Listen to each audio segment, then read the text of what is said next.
how did you guys earn for the business when the core business shut down? Because events, though, COVID mein bilkul hi khatam ho gaye the, right? And so there was no income stream there. So forget the in-person thing. TK, you got a part-time job. You were able to solve that personally. But how did you guys create income for the business so that the business survives through this brief period and gets back on its feet when events are back on? Yeah, so the scary part was that it wasn't brief. It was a pandemic, right? And we didn't know when it would end. Right. And entertainment was the first thing to go and the last thing to come back. True. So it was very scary in that regard because you had no end in sight. But what we did was a few different things. I mean, first and foremost, obviously, we scaled down. So we shut down our office. We let go of all our employees except for one person. And we were only paying that one person, not ourselves. And eventually, we had to pivot the model itself while staying true to its vision. So we moved towards events happening online. So we noticed that everybody was in the same boat. No one was able to work or do anything. And so they were all moving online. That's on Zoom and, all that stuff. So people were doing makeup classes online and people were doing, fitness classes online and whatnot. And so we noticed that in itself was an opportunity. That these people didn't have a way to market their events. Same way, like we're calling them events essentially. And they also didn't want to give you don't want to give your personal information, your bank account information, all of that publicly on social media either for registrations. And you don't want to deal with the registrations and that might not be what you know how to do or what you're good at or what you want to focus on either. So we looked at that as events and we listed them as events on our platform. So we started selling these online registrations. And to be honest, it was a very MVP version of itself in the sense that we listed them as events, operated the exact same way as we would. And after buying a ticket, you didn't need a ticket. You still received it, but we would then send you the link, like a Zoom link, and it would be password protected or whatnot.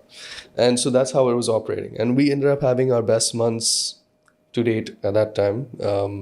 And people were willing to pay for this. Yeah. So, I mean, it was still happening. It was just we were able to aggregate it. And, we did pretty decent sale. I mean, obviously, in comparison to now, it's nothing. But where we were at pre-COVID, it was a lot. We were in a really, really bad position when COVID hit. Like, really bad. We had 150,000 rupees left.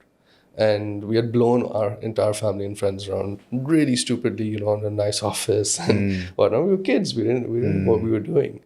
And I'm really glad we did that. I'm really glad we were stupid with the money. Now, when I look back, because it taught us a lot. But so we pivoted.